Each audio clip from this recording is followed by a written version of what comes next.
Penulis mengangkat dalil pertama surah Al-An'am. Kita mulai di halaman 8 ayat 82. A'udzubillahi minasyaitonirrajim. Alladzina amanu wa lam yalbisu imanahum bidzulmin ulaika lahumul amnu wa hum muhtadun.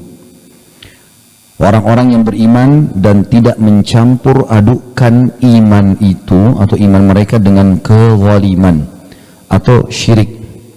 Mereka itulah orang-orang yang mendapat keamanan dan mereka itu adalah orang-orang yang mendapat petunjuk.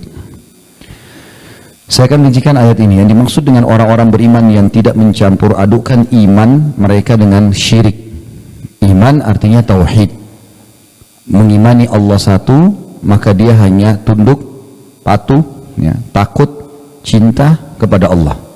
Semua yang Allah perintahkan dikerjakan dan dia tidak butuh yang lainnya. Apapun yang sesuai dengan hukum Allah dipatuhi, apa yang tidak sesuai ditinggalkan.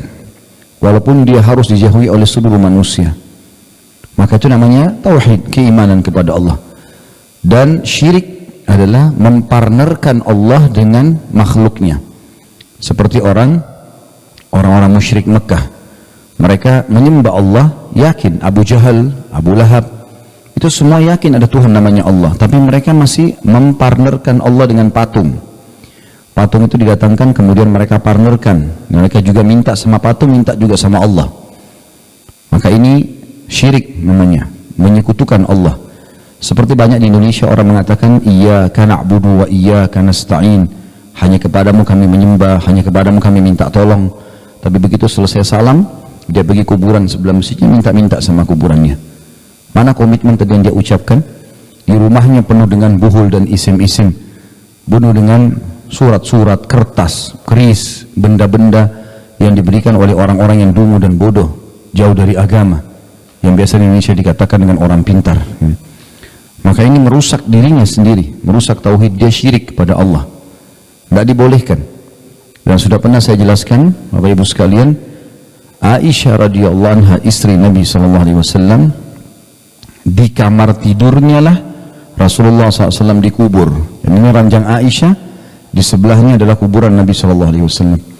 Tidak pernah ada satu riwayat pun Aisyah mengatakan Rasulullah tadi malam datang temui saya, atau silahkan taruh air kalian di kuburan Nabi akan berkah, atau ambillah tanahnya, atau apa saja. Tidak pernah ada satu pun riwayat masalah itu.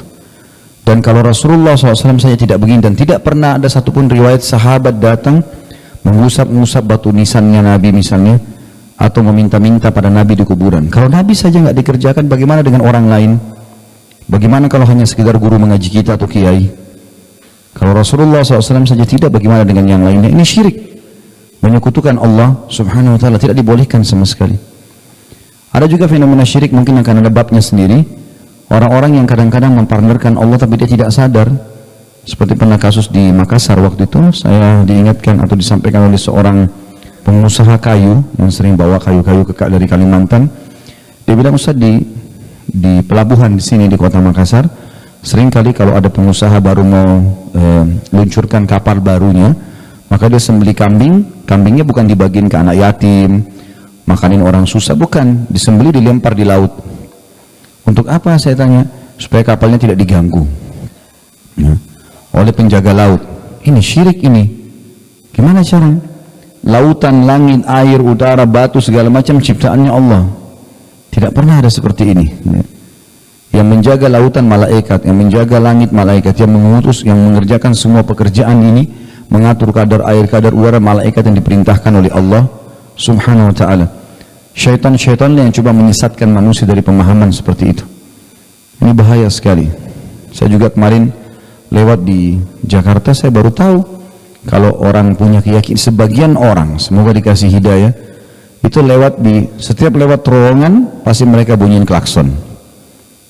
Saya sempat pulang dari Bintaro waktu itu pengajian malam, mobil saya lagi masuk bengkel, saya diantar waktu itu sama panitia. Pas lewat terowongan lagi macet total, tiba-tiba klakson rame bunyi. Saya bilang, tidak sengaja, saya cuma bilang, orang-orang ini kenapa nggak sabar ya? Toh di depan kelihatan memang macet panjang sekali, nggak mungkin klakson ini tidak berpengaruh ke sana. Ternyata yang bawa mobil bilang, Ustaz nggak tahu. Saya bilang, kenapa? Ini syirik ya Ustaz? Apa syirik ini? Apa masalahnya?